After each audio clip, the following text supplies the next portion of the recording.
जय गोविंद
ভক্তবৃন্দগণ একত্রিত হয়ে ভগবান শ্রীহরির বাঙ্ময়ী প্রতিমূর্তি শ্রীমদ্ ভাগবতের দিব্যমৃতময়ী রস আস্বাদন করার সেই সৌভাগ্য অর্জন করতে পেরেছি।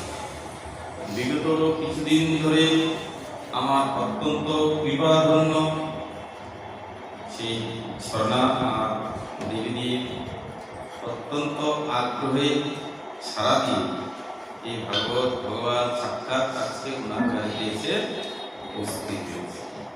আমি এই ব্যাসপীঠ থেকে তাদের জানা অনেক অনেক মঙ্গল আশীর্বাদ। সবাই রাধে। এই পাঠে প্রবেশ করার পূর্বে এখানে উপস্থিত সকল ভক্তদের, সকল ভক্তিময়ী মাতাদের, সমস্ত বৈষ্ণবদের শ্রী চরণে জানাই আমার সর্বকোটি। তো শ্রীমদ্ ভাগবতে শ্রী সুখদেব প্রভু বলেছেন কি, নিম্নগানং যথা গঙ্গা দেবনাম মুচ্যতে যথা বৈষ্ণবানাং যথা শম্ভু পুরাণামিদং তথা।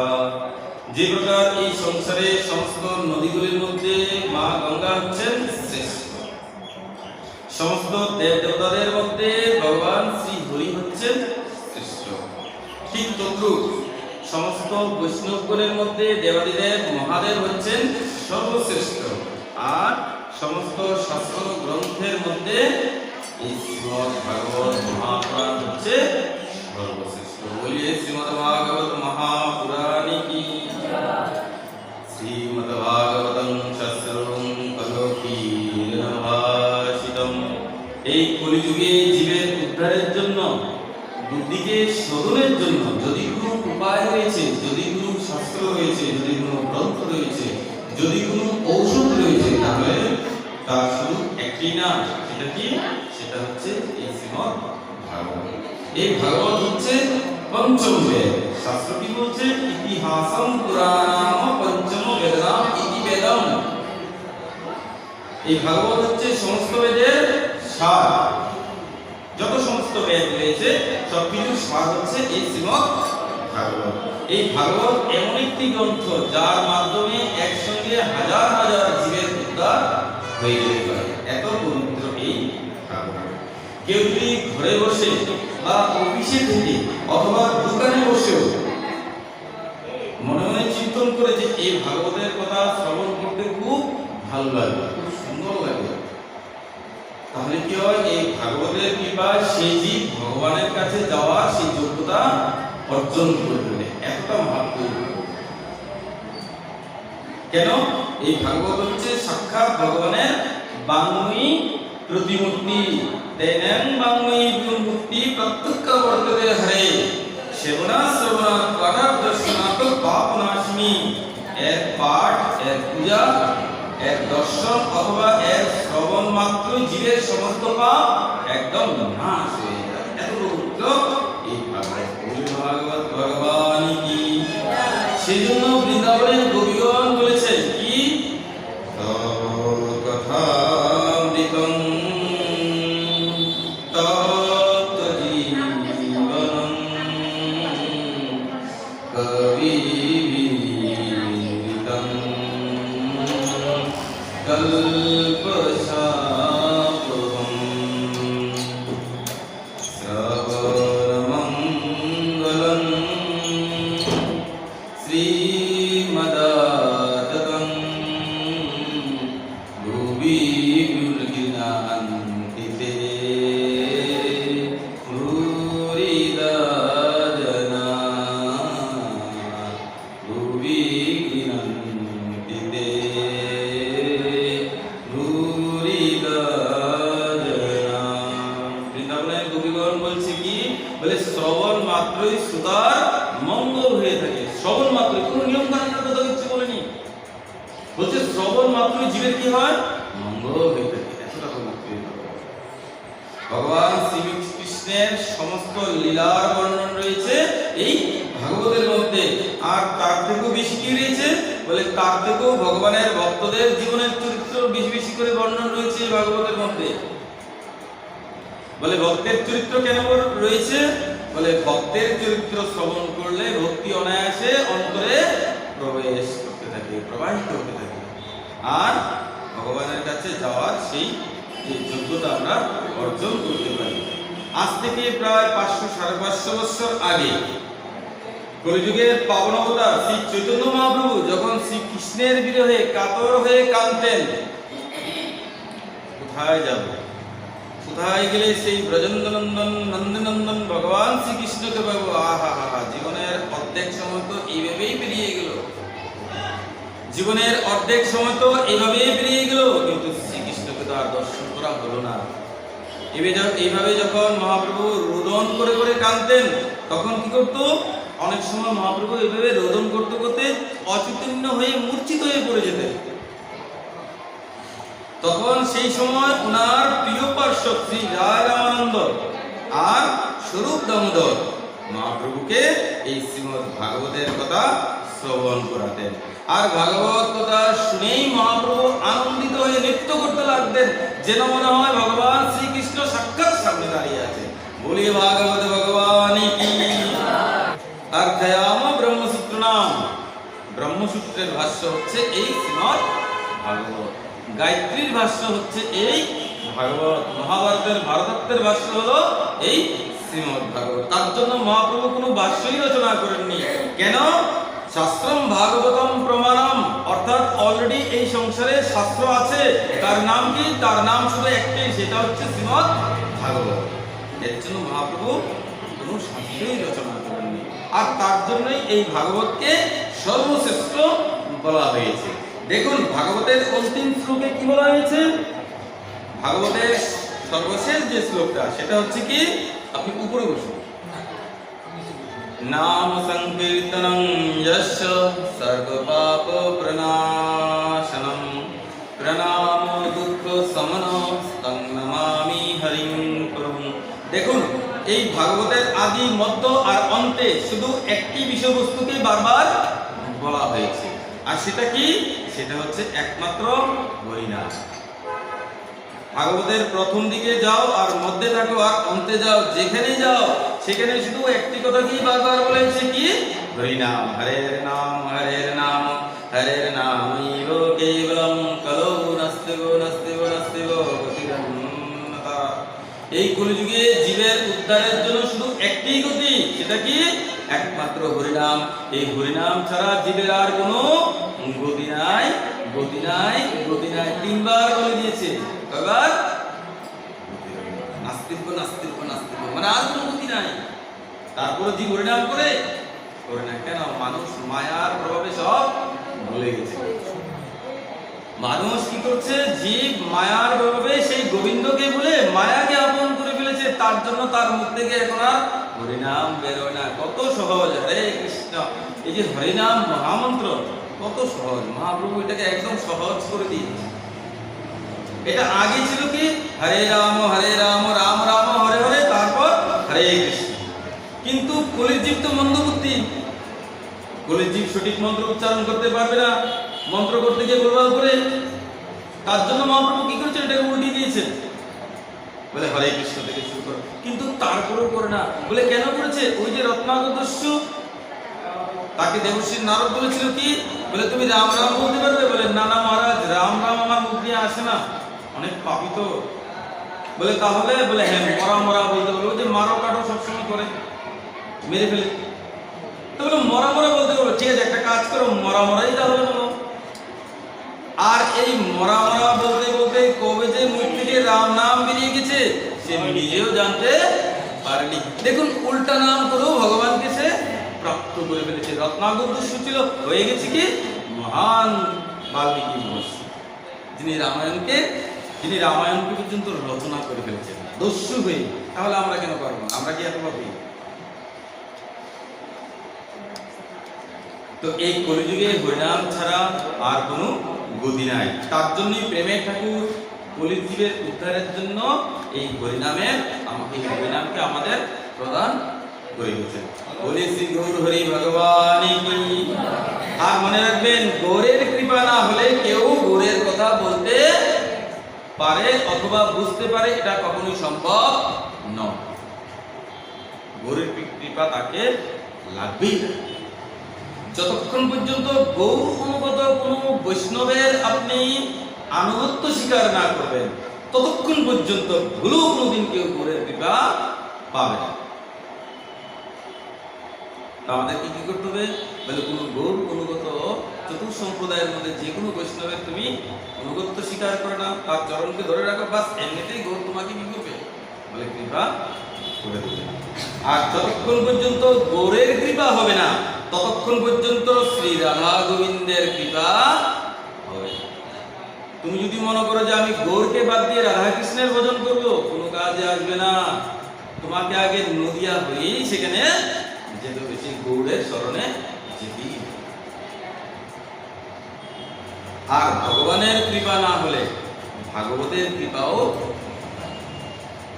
ভগবান যখন কৃপা করবেন তখনই এই ভাগবতের কৃপা হয়। আর হরিনাম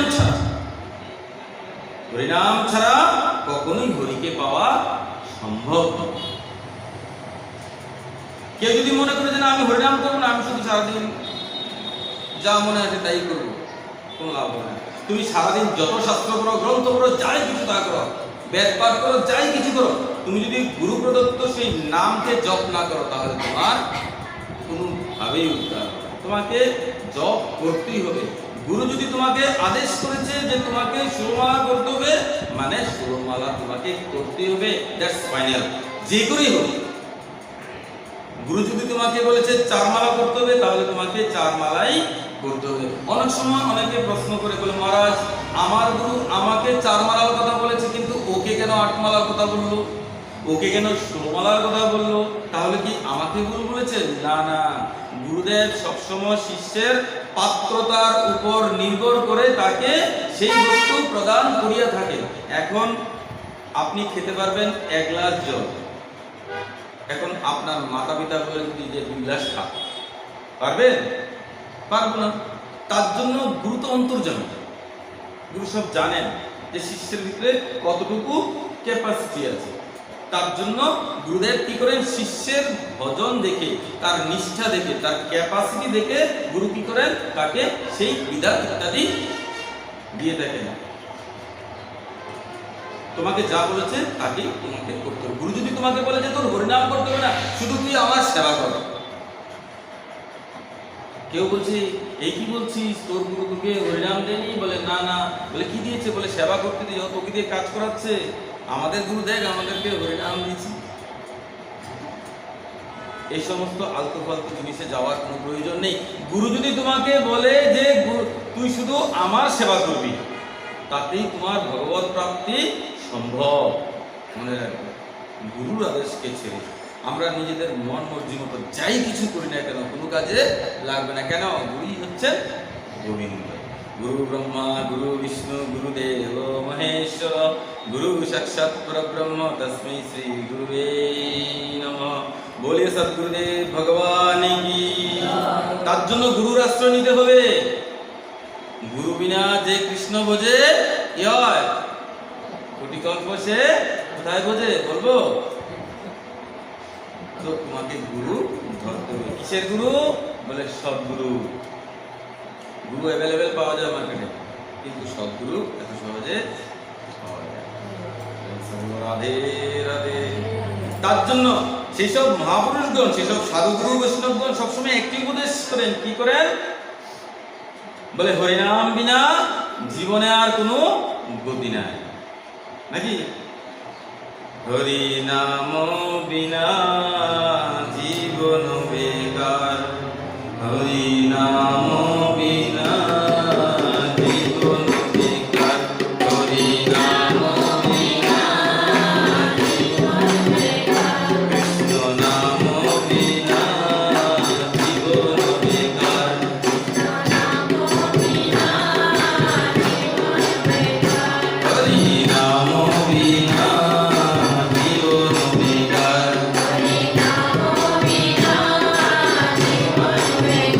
Krishna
যিনি আজ থেকে প্রায় 550 বছর পূর্বে এই পৃথিবীতে এসেছিলেন, তার নাম ছিল হরিদাস ঠাকুর।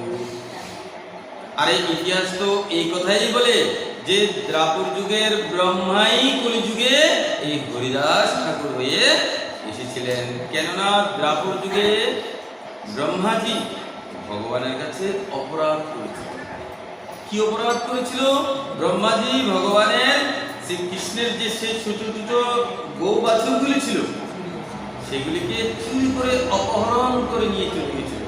আর এই জিনিসটা ভগবানের ভালো লাগে, তার জন্য ভগবান রেগে গেছেন সেই ব্রহ্মার উপর। দেবরাজ ইন্দ্র কিন্তু ভগবানের কাছে অপরাধ করেছিল বলে কিভাবে সেই গোবর্ধনবাসীদেরকে কষ্ট দিয়েছিল। 7 দিন 7 রাত্র ধরে অনবরত বর্ষা প্রদান করেছিলেন। কিন্তু ভগবান সেই দেবরাজ ইন্দ্রের অপরাধকে ক্ষমা করেছেন, কিন্তু ব্রহ্মাজির অপরাধকে ক্ষমা করেন। ব্রহ্মাজি 42টি শ্লোকে ভগবানের স্তুতি করেছে, কিন্তু ভগবান সেই ব্রহ্মাজির দিকে তাকানো তো দূরের কথা, কানটা পর্যন্ত দেননি, এত রেগে গেছে। কেন? এই সংসারে যে ভগবানের ভক্তদের ভগবানের কাছ থেকে দূরে সরিয়ে দেয়, ভগবান তার কোন সময় তাকে ক্ষমা করেন। পাশাপাশি তদ্রূপ এই সংসারে যে যে ভগবানের ভক্তদের ভগবানের কাছে টেনে হিচড়েও নিয়ে আসে, ভগবান তার জন্ম জন্মান্তরের যত সমস্ত পাপরাশি আছে সেগুলিকে কি করে বলে একদম ধুয়ে মুছে সাফ করবে, নষ্ট করবে। তার জন্য ভগবান দেবরাজ ইন্দ্রকে ক্ষমা করে দিয়েছে। ইন্দ্র জিজ্ঞেস করেছে, প্রভু আমি তো অপরাধ করেছিলাম, কিন্তু তুমি আমাকে কেন এই অপরাধ থেকে মুক্ত করলে? ভগবান ইন্দ্রকে কি বলেছে জানো? বলে, দেবরাজ তুমি অপরাধ করেছো যেটা ক্ষমার অযোগ্য, কিন্তু তুমি এই অপরাধের ফাঁকেও একটা পুণ্যের কাজ করে ফেলেছো। বলে কি? যে সমস্ত ভক্তরা আমার থেকে দূরে দূরে থাকতো, যারা গোকুল থেকে অনেক দূরে দূরে থাকতো, ব্রজের বিভিন্ন কোনায় কানায় থাকতো, যাদের সঙ্গে আমাদের নিত্য দেখা হতো না আমার, তুমি কি করেছো?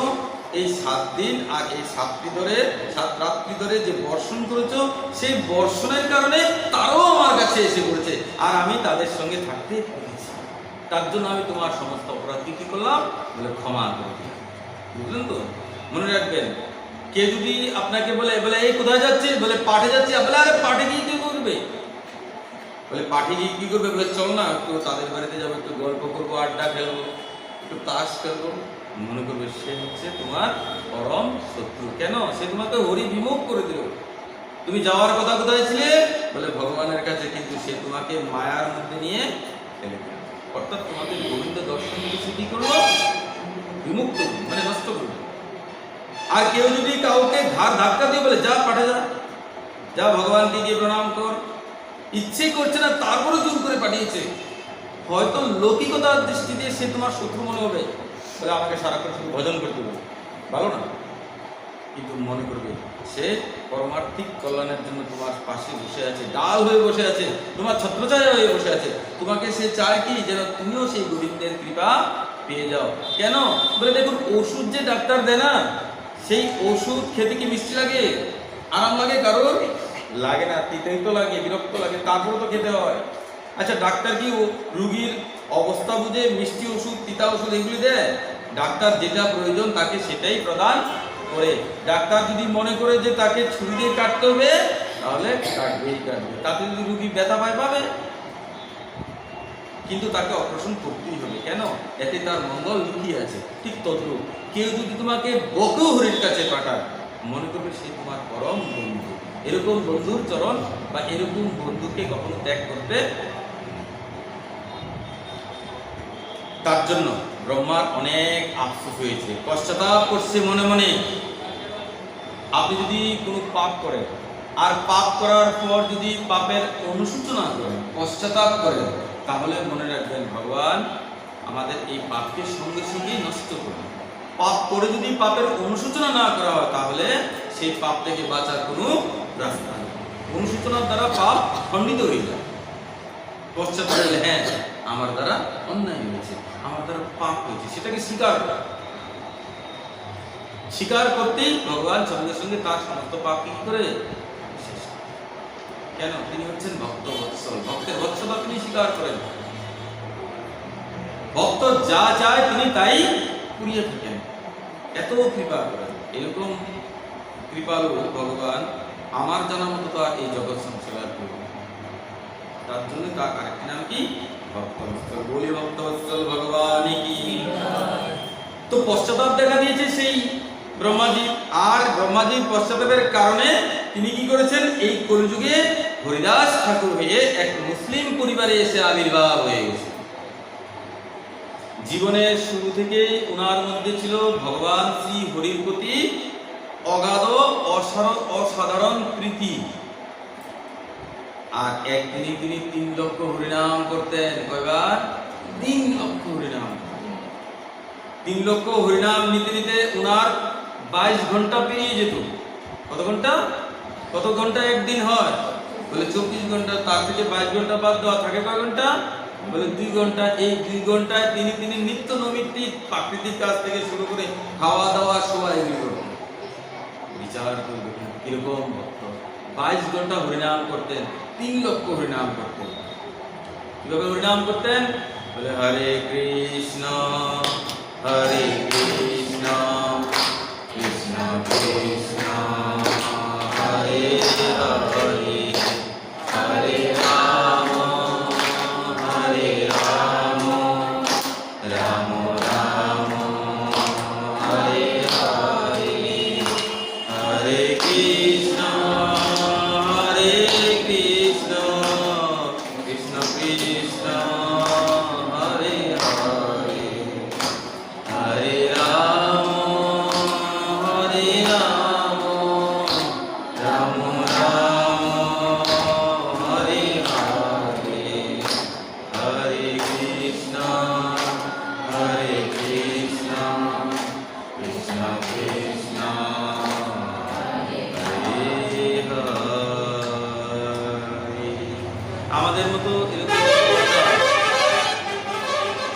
আমাদের মতো এরকম প্রচার প্রবচন করতেন না। কেন? হরিদাস ঠাকুরের যে মুখমণ্ডলটা আছে না, এটাই একটা প্রচার। ওনাকে দেখলেই মানুষ হরিনাম করতেন। হ্যাঁ, বলি শ্রী রাধা রানী কি। শুনতে পাইনি? ওনার আচরণটাই ছিল একটা প্রচার। আর হরিনাম করতে করতে তিনি এত পবিত্র হয়ে গেছে যে ওনাকে দেখা মাত্রই কেউ সঙ্গে সঙ্গে ভক্ত হয়ে যেত। সঙ্গে সঙ্গে দেখা মাত্রই হরিদাস ঠাকুরকে দেখা মাত্রই মুসলিম লোকেরা কি করতো? ওনার চরণে পড়ে যেত। তৎকালীন সময় মুসলিম রাজত্ব ছিল, তো জগন্দের রাজত্ব ছিল। মুসলিম লোকেরা যখনই হরিদাসকে দেখতো সঙ্গে সঙ্গে কি হতো? ওনার চরণে পড়ে যেত, আর চরণে পড়ে নিজের ধর্মকে পরিবর্তন করে ফেলত, আর হরিনাম করতে থাকত। আর এটাই হচ্ছে সাধু দর্শনের ফল। মনে রাখবে, বৈষ্ণব দর্শনেই মন একদম নির্মল হয়ে যায়, পবিত্র হয়ে যায়, মন একদম পুলকিত হয়ে যায়। মনে রাখবে, যাকে দেখে, যার কথা শ্রবণ করলে, যাকে দর্শন করলে মন একদম শান্ত হয়ে যায়, মনে রাখবে সে কোনো সাধারণ মানুষ নয়, নিশ্চয়ই কোনো পরম বৈষ্ণব। কোনো মহান আত্মা।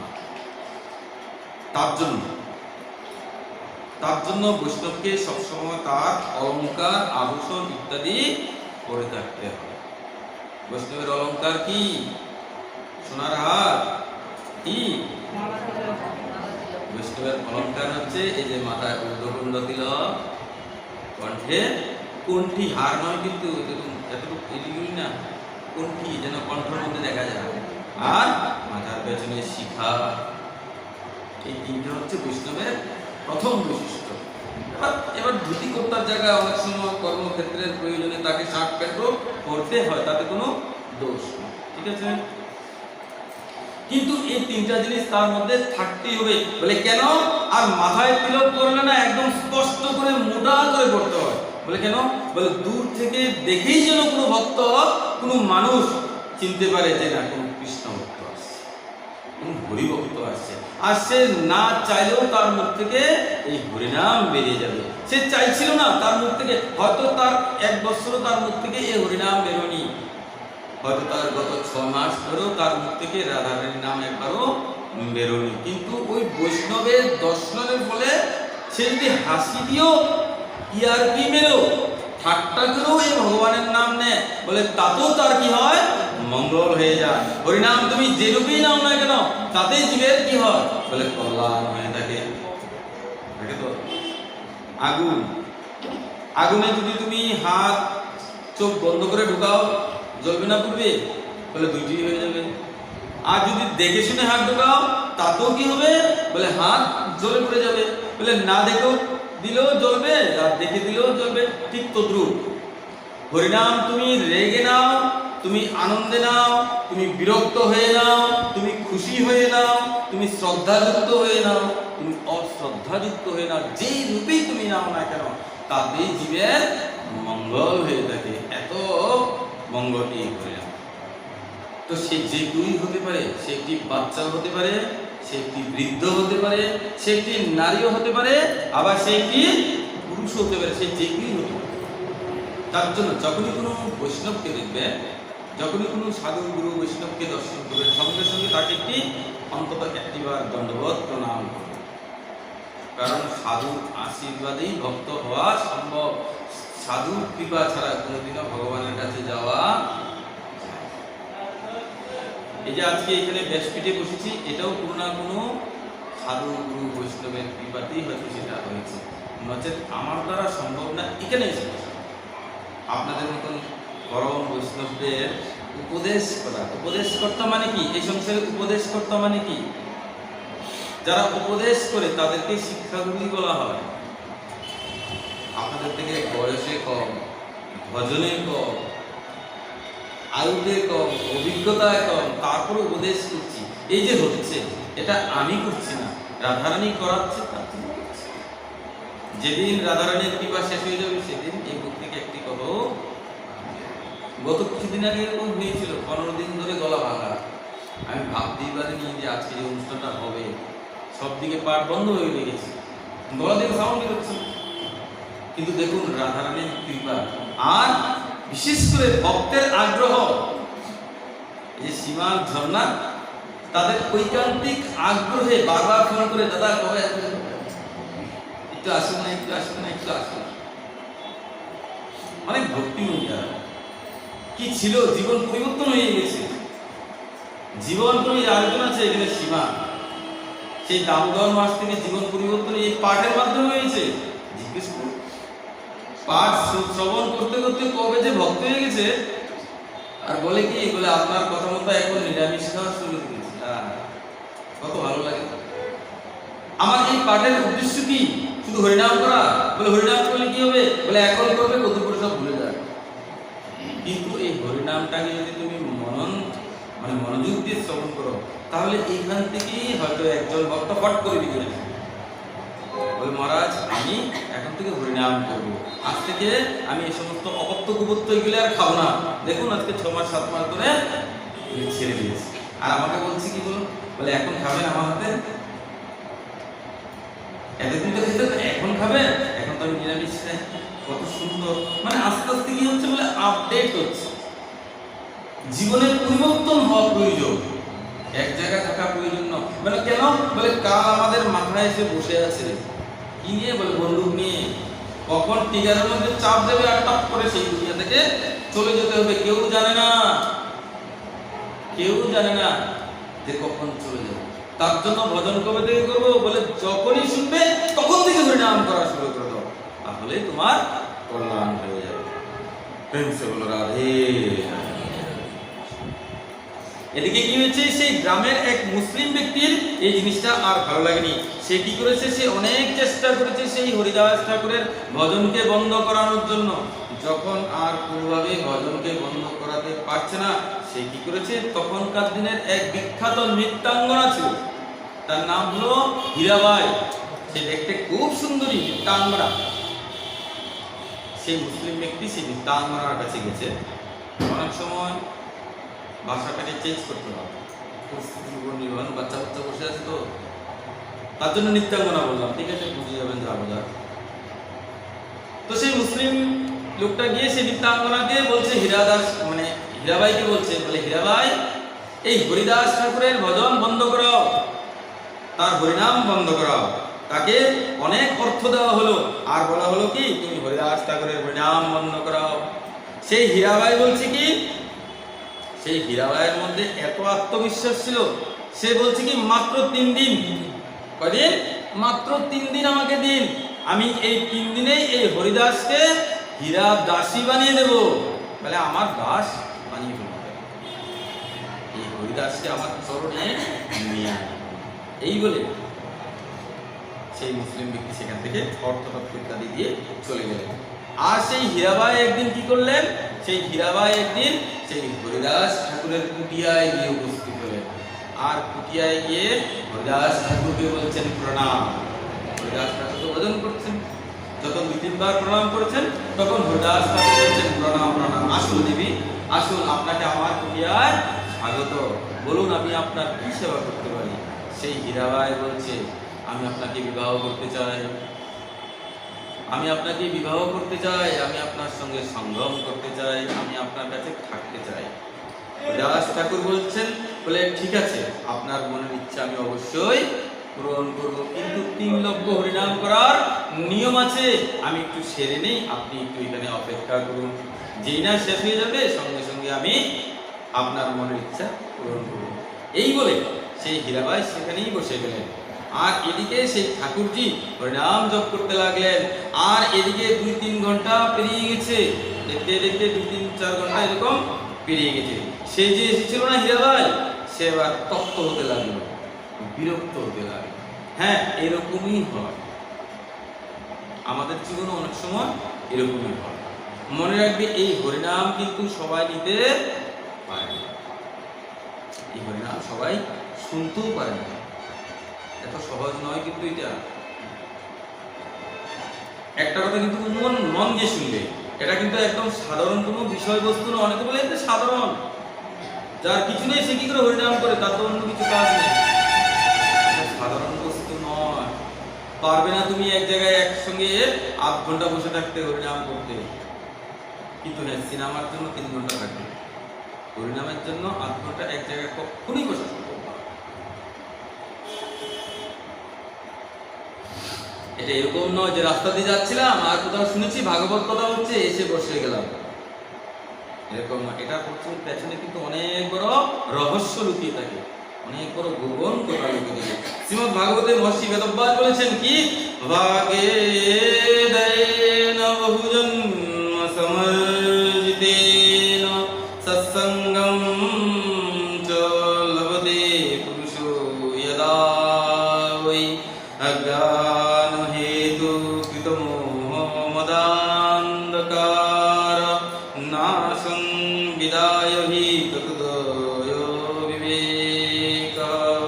বহু বহু জন্মের ভাগ্য যখন একসঙ্গে উদিত হয়, জন্মান্তরে ভবেৎ পুণ্যম, জন্ম জন্মান্তরের পুণ্য যখন একত্রিত হয়, আর সেই পুণ্য একত্রিত হয়ে যখন উদিত হয়, তখন গিয়ে কোন সাধু গুরু বৈষ্ণবের কৃপায় এই ভাগবত কথার রস আস্বাদন করার সেই সৌভাগ্য জীব প্রাপ্ত হয়ে থাকে। আমাদের কোটি কোটি জন্মের ভাগ্য, কতজন জন্মের এক জন্ম দুই জন্ম বলেনি, কিন্তু বলে এই জন্মে 2-4 বার ভাগবত শ্রবণ করে ফেলেছে আর পাঠক হয়ে গেছে। এই জন্মে 2-4 দিন ভগবানের কথা শুনেছে আর হরি নাম শুনতে পারছে, পাঠে এসে বসতে হচ্ছে, এরকম নয়। এটার পেছনে বহু বহু জন্ম লুকিয়ে আছে।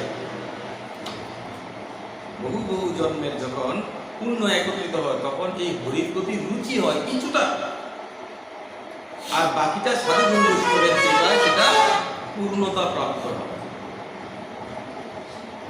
আর যদি কেউ এসে বসেও যায় তাহলে কি হয়, দেখবে 2-4-10 মিনিট পর সে আর বসতে মন চাইবে না, হেলতে থাকবে, ডুলতে থাকবে, ঘুম আসবে, উঠে যেতে ইচ্ছা করবে, কথা বলতে ইচ্ছা করবে। অনেক সময় পাঠের মধ্যে দেখবে অনেকে একদিকে পাঠক মহারাজ পাঠ চলছে আর একদিকে গ্রাম্য কথা চলছে। এটা কেন হচ্ছে? এটা 2টা কারণ। একটা হচ্ছে যেটা এতক্ষণ বললাম, যদি ভাগ্যেই না থাকে তাহলে সে এই হরিকথাকে শ্রবণ করতে পারবে না, মন থাকবে না তার। আর আরেকটা কারণ, সেই পাঠক মহারাজ যিনি পাঠ পরিবেশন করছেন তার মধ্যে যদি ভক্তির একনিষ্ঠতা না থাকে তাহলে সেই পাঠক শ্রোতার কর্ণে প্রবেশ করবে। পাঠ চলছে, এদিকে রুচি চলছে, কিসের পাঠ? এই সমস্ত পাঠ করেও কোনো লাভ, তার থেকে না করা ভালো। এখানেও তাই হয়েছে। সেই যে হীরাবাই এসেছিল না, সে এবার তপ্ত হতে লাগলো, বিরক্ত হতে লাগলো, আর সে ভাবছে কবে শেষ হবে, কখন শেষ হবে। এই বলতে বলতে সে কি করলো, আর ভালো লাগছে না, এই বলে সে সেখান থেকে উঠে চলে গেছে তার বাড়ি। সে কি করেছে, সে বিরক্ত হয়ে সেখান থেকে চলে গেল। আর ওই যে টাকা দিয়েছিল সেই ব্যক্তি কি করেছে, এসে তাকে জিজ্ঞেস করছে, বলে কি হয়েছে? বলে মহারাজ আজকে তো পারিনি, কালকে তো টাইম আছে, 2য় দিন, আমি তো 3 দিনের কথা বলেছি। বলে কালকে অবশ্যই হয়ে যাবে। এই বলে সে কি করেছে, সে 2য় দিনেও গিয়ে সেখানে উপস্থিত হয়েছে। হরিদাস ঠাকুরের চরণে পড়ে বলছে, মহারাজ আমার সেই ইচ্ছা আপনি তো কাল পূরণ করেননি। বলে দেবী আপনি এসেছেন, আমি তো কালকে ভজন থেকে উঠে দেখছি আপনি নেই। বলে যে কৃষ্ণ বোঝে সে বড় চতুর। বলে যখন উঠেছে তখন রাত্রিবেলা কেউ তো থাকবে না, নিজে থেকে বলছে আমি তো দেখছি আপনাকে খুঁজেছি, আপনি তো নেই। চালাকি করছে। সেই হীরাবাই বলছে আজকে এসেছি, আপনি আজকে আমার এই মনের ইচ্ছা পূরণ করুন। বলে একটু বসো, আর অল্প একটু বাকি আছে, আমি আমার জবটা সেরে নিই। এই বলে সেই হীরাবাই, সেখানে একটি তুলসীর বৃক্ষ ছিল, সেই তুলসীর বৃক্ষের নিচে আসন দিয়ে বসে গেছে। এদিকে হরিদাস ঠাকুর জপ শুরু করলেন। আর সেই হীরাবাই দেখতে দেখতে 6-7 ঘন্টা সেখানে বসে গেছে। প্রথম দিন 3-4 ঘন্টা বসে, 2য় দিন আরেকটু বাড়িয়েছে। মানে কি ভজন তার বাচ্চা আস্তে আস্তে সে 7-8 ঘন্টা হয়ে গেছে। 7-8 ঘন্টা যখন হয়ে গেছে তখন দেখছে যে এই হরিদাস ঠাকুর আর উঠছে না ভজন থেকে, কখন জানি উঠবে। এই বলে সেই হীরাবাই সেখান থেকে বিরক্ত হয়ে চলে গেল। আর অবশেষে এসেছে সেই 3য় দিন। এবার সেই হীরাবাই বাড়ি থেকে যাওয়ার সময় প্রতিজ্ঞা করে যাচ্ছে, বলে আজ হয় ও নালে আজ হয় ওর একটা, না হলে আমার একটা, যে কোনো কিছু একটা ঘটেই চায়। প্রতিজ্ঞা করে বলে আজকে হরিদাসকে হীরাদাস বানিয়ে ছাড়বো। এই বলে সেই হরিদাসের কুটিয়ায় গিয়ে উপস্থিত হয়েছে। হরিদাসকে বলছে, মহারাজ আজকে কিন্তু আপনাকে আমার সেই ইচ্ছা পূরণ করতেই হবে। হরিদাস বলছে, বলে ঠিক আছে, একটু ধৈর্য ধরো, আর অল্প একটু বাকি আছে, তুমি একটু বসো। বসে গেছেন এক জায়গায়।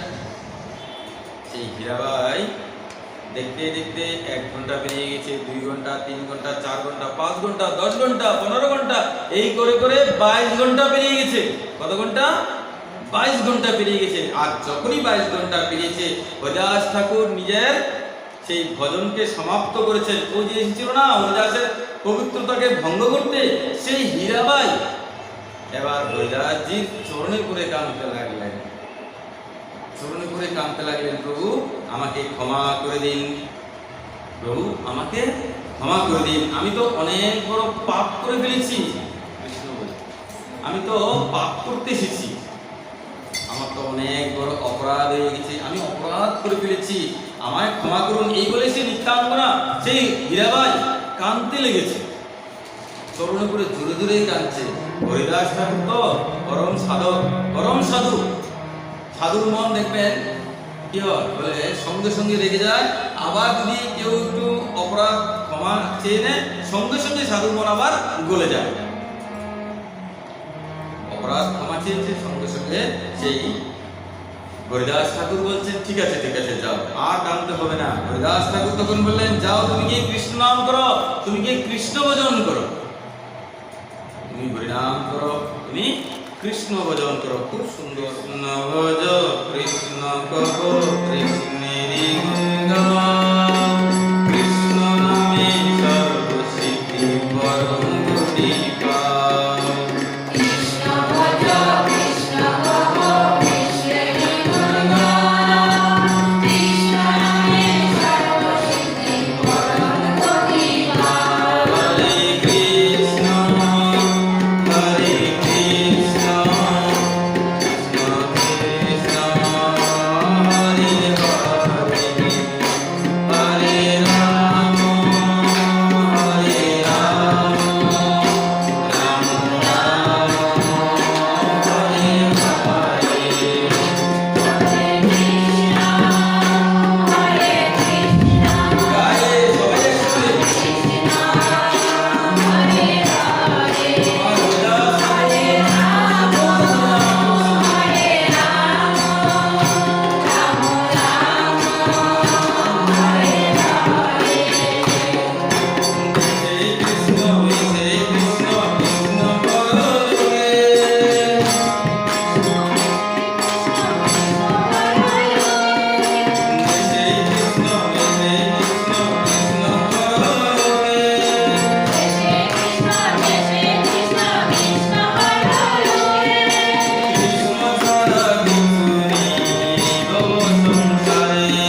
তো হরিদাস ঠাকুর বললেন, যাও পাপের মাধ্যমে উপার্জিত সমস্ত ধন গরিব দুঃখীদের দান করে দাও, আর এই নাও হরিনাম। তুমি এখানে থেকে ভজন করো, আমি এখান থেকে চললাম। এই বলে সেই হরিদাস ঠাকুর সেখান থেকে চলে গেলেন। আর সেই হীরাবাই সেই কুটির থেকে ভজন করতে লাগলেন। এই হচ্ছে আদর্শ নারী, ভারতের ভজন করতে লাগলেন। কি ছিলেন? এই হরিনামে একদম পবিত্র হয়ে। সেই হরিদাস ঠাকুর এবার কি করছে বলে, সেই হরিদাস ঠাকুর এবার গ্রামে গ্রামে ঘুরছে আর হরিনাম করছে। যেই গ্রামে যায় সেই গ্রাম কি গ্রাম ভক্ত হয়ে যায়, গ্রাম কি গ্রাম পুরো ভক্ত হয়ে যাচ্ছে। আর যেখানে যাচ্ছে সেই গ্রামের লোকজন সেই হরিদাস ঠাকুরের চরণে লুটিয়ে লুটিয়ে পড়ছে। এই হরিনামের সুধাকে তারাও পান করছে। আর এই খবর গিয়ে পৌঁছেছে সেখানকার যে মুসলিম রাজা তার কানে।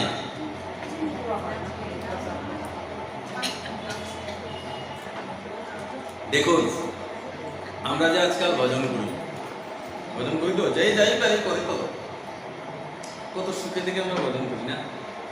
সুপায় বসে ফ্যানের তলে থেকে ভালো খাবার খেয়ে খুব সব ঠিকঠাক করে তারপর আমরা ভজন করি। দেখুন, ভজন করতে হলে ভক্তের কিরকম চরিত্র এখন আসবে। হরিদাস ঠাকুর আর আমাদের মধ্যে তফাৎ দেখুন। আমরা অনুকূল পরিস্থিতির মধ্যে ভজন করি বা করতে চাই, প্রতিকূল পরিস্থিতির মধ্যে কি করে ভজন করতে হয় এবার দেখুন। বলে কি করে করবো মহারাজ, পারছি না। পারবে কি করে? মনের মধ্যে সেই ইচ্ছা তো আসতে হবে। দেখুন হরিদাস ঠাকুর কি করেছে। আর এই খবর গিয়ে পৌঁছেছে কোথায়? সেই গ্রামের সেই রাজার কাছে গিয়ে পৌঁছেছে। মহারাজ আদেশ করেছেন কি যে এই হরিদাসকে আমার কাছে নিয়ে আসো। আর অনেক বড় করে রাজসভা আয়োজন করা হয়েছে। সেই মুসলিম রাজা সেই হরিদাস ঠাকুরকে বলছে, হরিদাস তুমি হচ্ছ মুসলিম, আমাদের ধর্মে কোরআন কলমা ইত্যাদি পড়ার বিধান রয়েছে, আর তুমি এইগুলিকে ছেড়ে এই হরিনাম করছো।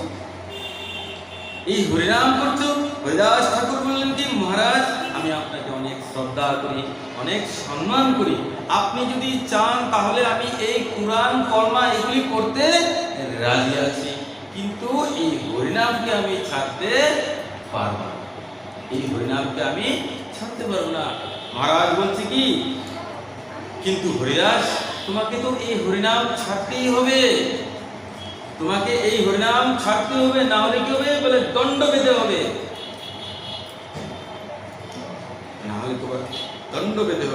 হরিদাস ঠাকুর বললেন, মহারাজ আমার জন্য তো সবচেয়ে বড় দণ্ড সেটাই যখন আমার মুখ থেকে এই হরিনাম বেরোনো বন্ধ হয়ে যাবে। এটাই আমার কাছে সবচেয়ে বড় দণ্ড, যেদিন আমার মুখ থেকে এই কৃষ্ণ নাম এই হরিনাম বন্ধ হয়ে যাবে। তার জন্য মহারাজ আমি পারবো না এই হরিনামকে বন্ধ করতে। আপনার দেওয়া দণ্ড আমি স্বীকার করলাম, কিন্তু আমি এই হরিনামকে ত্যাগ করতে পারবো না। সঙ্গে সঙ্গে মহারাজ ওই হাজার লোকের সামনে রাজার লোকেরা হরিদাসকে কোমরে বেঁধে এবার নিয়ে যেতে লাগলেন। রাজা আদেশ করলেন, যাও একে নিয়ে গিয়ে 22 বাজারে বেত্রাঘাত করো। কতক্ষণ করবে? যতক্ষণ পর্যন্ত তার প্রাণ এই দেহ থেকে বেরিয়ে না যায় ততক্ষণ বেত্রাঘাত করবে। 22 বাজার মানে কি? এরকম মাতার বাজার একটা বাজার আছে না, একটা বাজার আছে না, রমেশ চৌনি একটা আছে, এরকম 22টা বাজার। বিচার করবে 22টা বাজারে বেত্রাঘাতের আদেশ করা হয়েছে।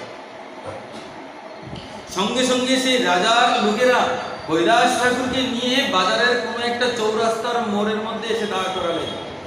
আর সেই কালো সেই জল্লাদ রূপী সেই দৈত্যগণ হরিদাস ঠাকুরকে এবার মারতে আরম্ভ, বেত্রাঘাত করতে আরম্ভ করলেন। এত মেরেছে যে হরিদাস ঠাকুরের শরীর থেকে ঝরঝর করে রক্ত করতে শুরু করল। তিনি মূর্ছিত হয়ে পড়ে গেলেন, কিন্তু তারপরেও তাকে ছাড়া হলো না। আর এইভাবে মারতে মারতে হরিদাস ঠাকুরকে সেই রাজার লোকেরা 22 বাজারে নিয়ে গিয়ে উপস্থিত হলো।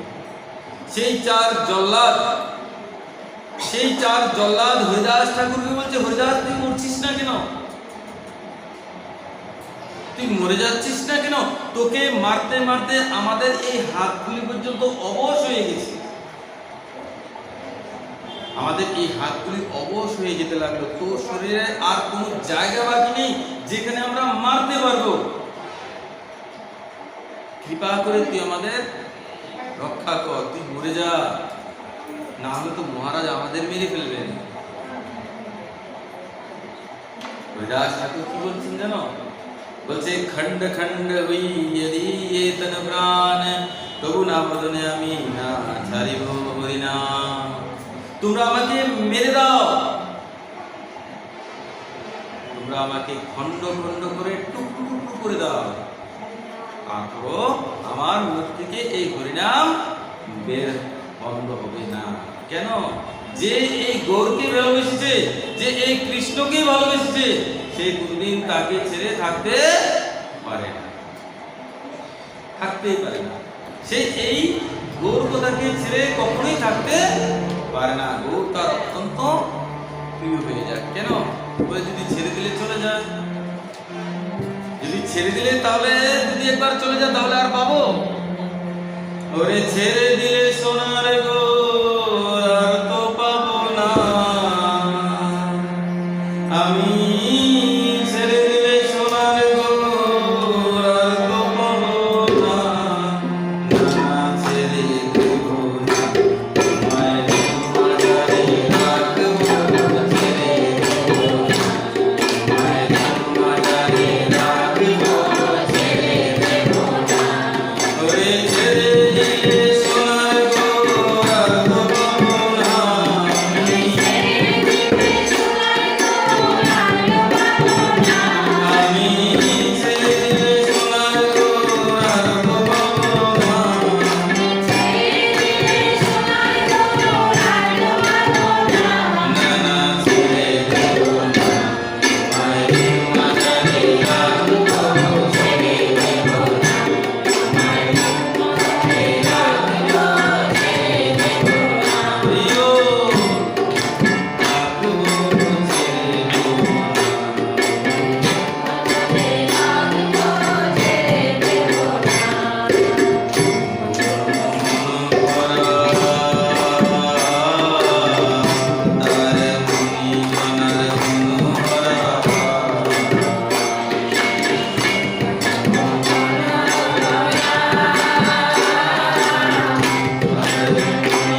হরিনামকে ছাড়তে রাজি নয়। সব ঠিক থাকে, হরিনামকে ছাড়তে রাজি নয়। হরিদাস কি বলছেন, তোমরা আমার শরীরকে টুকরো টুকরো করে দাও, তারপর আমি এই হরিনামকে ছাড়তে পারবো না। অনেক মারার পর সেই জল্লাদরা কি করলো, হরিদাস ঠাকুরকে ভাবছে যে সে মরে গেছে, এই বিচার করে তাকে কি করেছে, সে গঙ্গার জলে ফেলে দিয়েছে। আর ভগবত কৃপায়, ভগবানের আশীর্বাদে সেই হরিদাস ঠাকুর বেঁচে গেলেন। ওই যে কথায় আছে না, ভগবান যার রক্ষক, এই সংসারে সবাই যদি তাকে মারতে চায় তারপরও তার কোনো কিছু ইচ্ছু হয়। তাই ভগবত কৃপায় হরিদাস ঠাকুরজি বেঁচে গেলেন। আর এই কিসের কারণে, একমাত্র এই নামের কারণে, অন্য কোনো কারণ নেই, একমাত্র এই হরিনামের কারণে এত প্রভাব এই নামে। তারপর হরিদাসজিকে, সেই হরিদাস ঠাকুরের সঙ্গে শ্রী চৈতন্য মহাপ্রভুর মিলন হলো কোথায়, সেই জগন্নাথপুর। তৎকালীন সময়ে আমাদের চৈতন্য মহাপ্রভু জগন্নাথপুরীতেই থাকতেন, কিন্তু হরিদাস ঠাকুর তো মুসলিম, আর সেই সময় সেই পুরীর জগন্নাথ মন্দিরে মুসলিমদের প্রবেশ নিষিদ্ধ ছিল, এখনো সেটা বজায় আছে। আর মহাপ্রভু এই যে নিয়মটা সেটাকে নষ্ট করেননি, যে ভগবান হয়েও সেই নিয়মটাকে ভাঙেননি। মহাপ্রভু দেখছেন হরিদাস ঠাকুর তো মন্দিরে যায় না, হরিদাস ঠাকুর কি করেছে, সেই মন্দিরের পাশে একটি বৃক্ষ, সেই বৃক্ষের নিচে বসে সেই মন্দিরের যে ধ্বজ মানে পতাকা, সেই পতাকাকে দেখে প্রণাম করতেন আর বসে বসে ভজন করতেন, হরিনাম করতেন। মহাপ্রভু বুঝে গেছে যে হরিদাস তো সেখানে যাবে না, তার জন্য মহাপ্রভু কি করতেন, সেই জগন্নাথ ঠাকুরের সকালে দাতুন করার যে দাতুন মানে ব্রাশ যেটাকে বলা হয়, সেই দাতুন নিয়ে নিজেই চলে আসতেন সেই হরিদাস ঠাকুরের কাছে। আমাদের কবিরাজ গোস্বামীপাদ কি বলছে জানো, বলে অচল জগন্নাথজির দর্শন তো আর হতো না, কিন্তু সচল জগন্নাথ নিজেই চলে আসতেন ভক্তের কাছে। মনে রাখবে যে হরিনাম করে তাকে কোথাও যেতে হয় না, ভগবান তার কাছে স্বয়ং এসে ধরা, তাকে কোথাও যেতে, এই গয়া কাশী বৃন্দাবন কোথাও যেতে হবে না, ভগবান নিজে তার কাছে চলে আসে। এটা হচ্ছে তার প্রমাণ।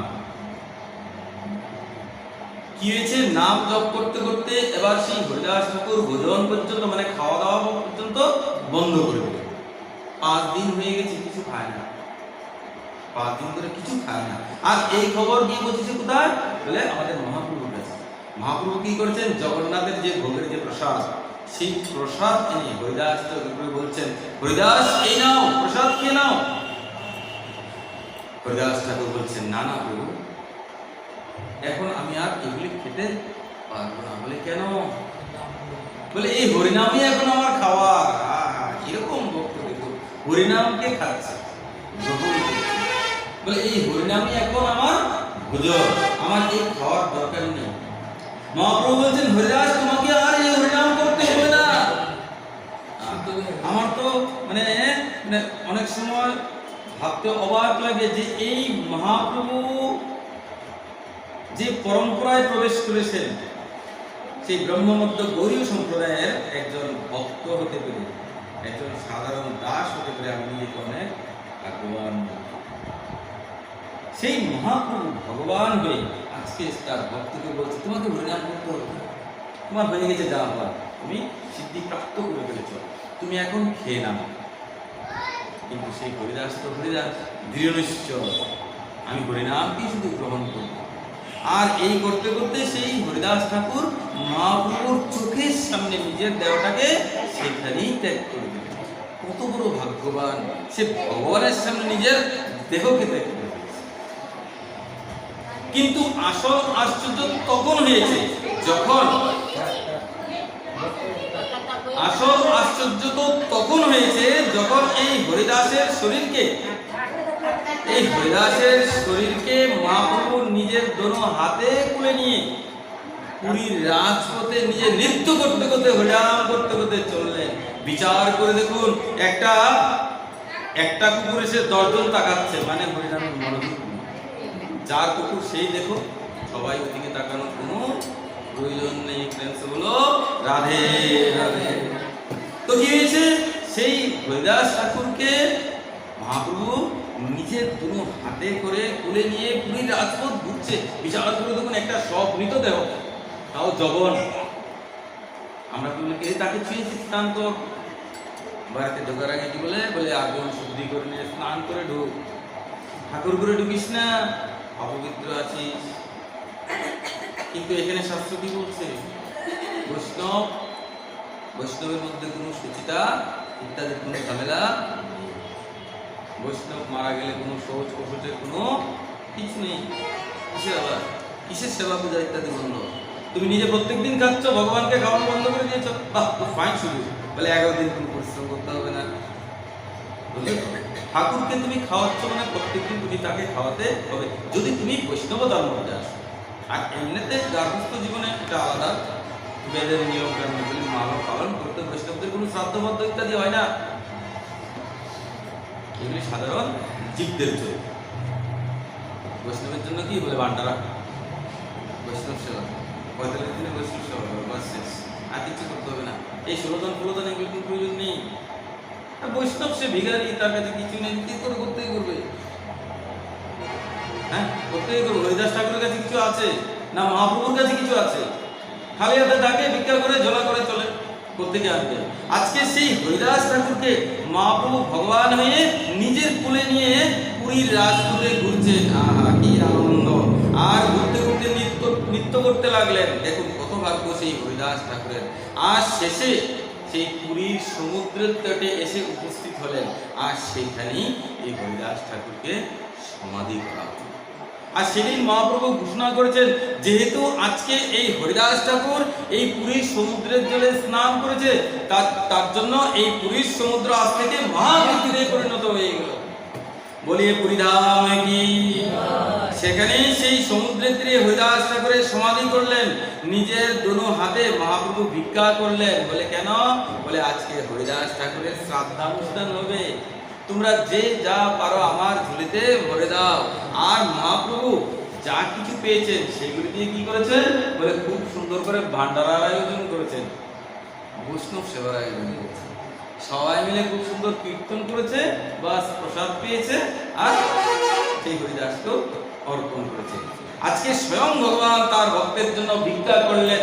আর এই সমস্ত কিছু একমাত্র সম্ভব হয়েছে এই হরিনামের প্রভাবে। কিসের প্রভাবে? একমাত্র ওই হরিনামের প্রভাবে। সুতরাং আমরা যদি পাটের আর দীর্ঘায়িত করব না, হ্যাঁ, সুতরাং আমরা যদি কোনো দিকটা বাজে, আমরা যদি আমাদের জীবনকে এই মহামন্ত্র, আমাদের এই জীবনে যদি এই মহামন্ত্রকে ধারণ করি আর জপ করতে থাকি, তাহলে জীবনের অন্তিম সময়েও ভগবান একদিন অবশ্যই আমাদের ধরা দিয়ে থাকবে, আমাদের কাছে আসবেনই আসবেন। এই বিশ্বাস থেকে চলো, আমি এই বেশকির থেকে আজকে কথাটা বলে যাচ্ছি, তিনি একদিন অবশ্যই আসবেন। কিন্তু তার জন্য তোমাকে হরিনাম জপ করতে হবে, হরিনাম জপ। হরিদাস ঠাকুর আমাদের জন্য অনেক বড় একটি প্রেরণা। ভগবানের কাছে প্রার্থনা করি আপনাদের সবার মধ্যে এই হরিনামের প্রতি প্রীতি হোক, আগ্রহ জন্মাক, এই হরিনামের প্রতি রুচি হোক। আপনারা সবসময় এই হরিনামকে কি করবেন? জপ করবেন। সারাদিনে যখনই সময় পাবেন তখনই এই হরিনামকে জপ করতে থাকবেন, যে যেভাবে পারো। খেতে, বসতে, উঠতে, চলতে, ফিরতে, গাড়িতে, বাসে, দোকানে, আড্ডায়, যে জায়গায় যাবে না কেন, সারাদিন শুধু হরিনাম জপ করতে হবে। হরিনাম জপ করতে কোনো নিয়ম লাগে না, কিন্তু জপের মালা দিয়ে যখন জপ করবে তখন আচার বিচার সভ্যতা ইত্যাদি কিছু মান্যতা এগুলি পালন করতে হয়। এক আসনে বসে জপ ইত্যাদি করতে, তাহলে জপের সঠিক ফল ইত্যাদি প্রাপ্ত হয়ে যাবে। যখন এগুলি করবে তখন কি হবে? বলে ভগবানের প্রতি আস্তে আস্তে রুচি বাড়বে। দেখুন, এই জীবন এতদিন অন্ধকারময় ছিল, কিন্তু আর না, এই অন্ধকার থেকে এখন আমাদের বেরোতে হবে। এত সুন্দর মানব জীবন, কত সুন্দর সুন্দর, এতে কিন্তু বাচ্চাটার চেহারাটা কত সুন্দর, কত সুন্দর মানব জীবন। আর এই মানব জীবনকে পেয়ে যদি পশুর মতো নষ্ট করে ফেলি, তাহলে মানব আর পশুর মধ্যে পার্থক্য কি দিল? পশুরাও খায়, আমরাও খাই, তাই তো? পশুরাও ঘুমায়, আমরাও ঘুমাই, পশুরাও সন্তান জন্ম দেয়, আমরাও সন্তান উৎপন্ন করি। পশুরও দেখবেন আনন্দ করে, 3-4টা কুকুর একসঙ্গে থাকলে দেখবেন কি সুন্দর খেলে, খরগোশের বাচ্চাগুলো, গরুর বাচ্চাগুলো, মানুষের বাচ্চাগুলো। তো পশু আর মানুষের মধ্যে পার্থক্য কই রইল? তো পশু আর মানুষের মধ্যে যদি পার্থক্য থাকতে হয় তাহলে তোমাকে ভজন করতে হবে, যেটা পশু পারে না। তুমি যে এখানে সুন্দর করে হরিনাম শুনতে পারছো, সেই কুকুরগুলি সে ভাগ্য ছিল?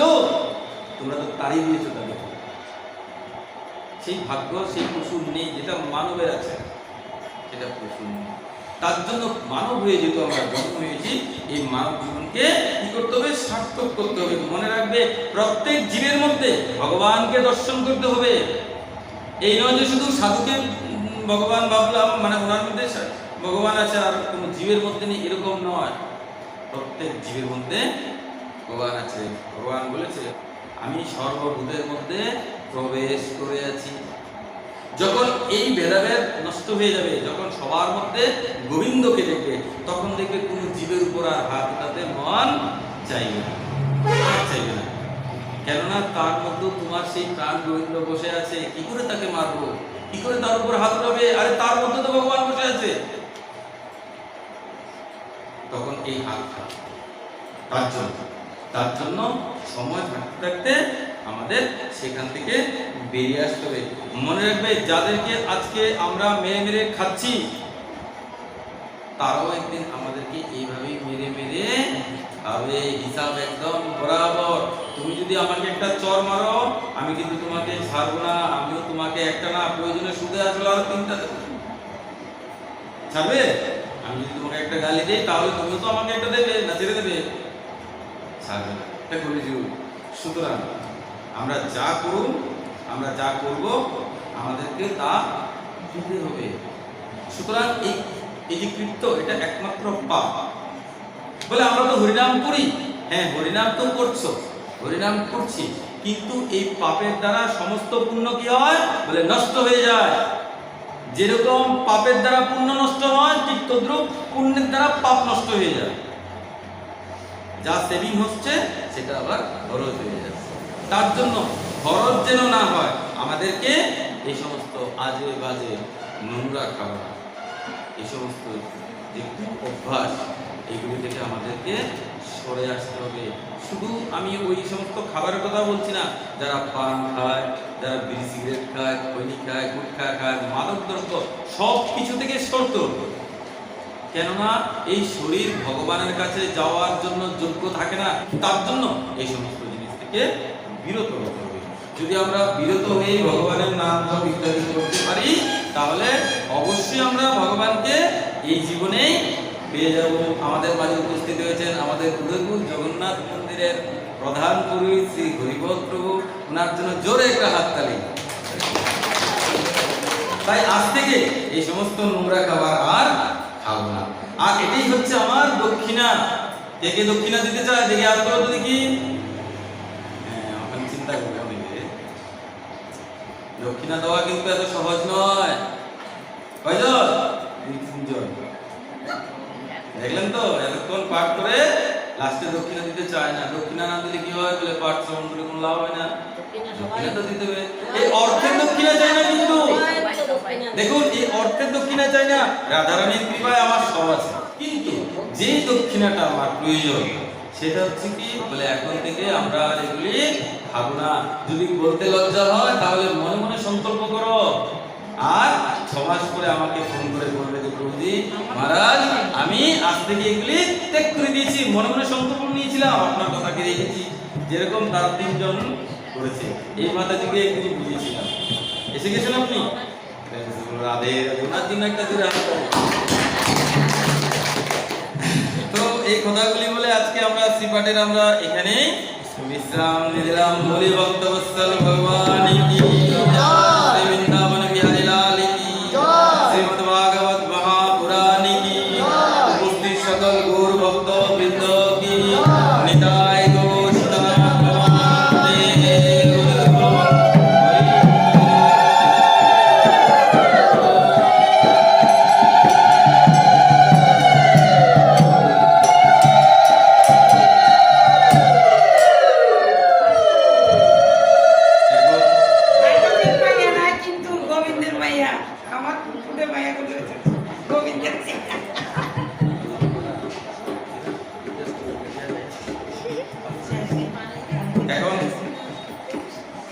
আমাদের যে গায়িকারা আছেন তাদের জন্য একটা জোরে হাততালি। এখন দোলা মাখা হবে, তারপর আমরা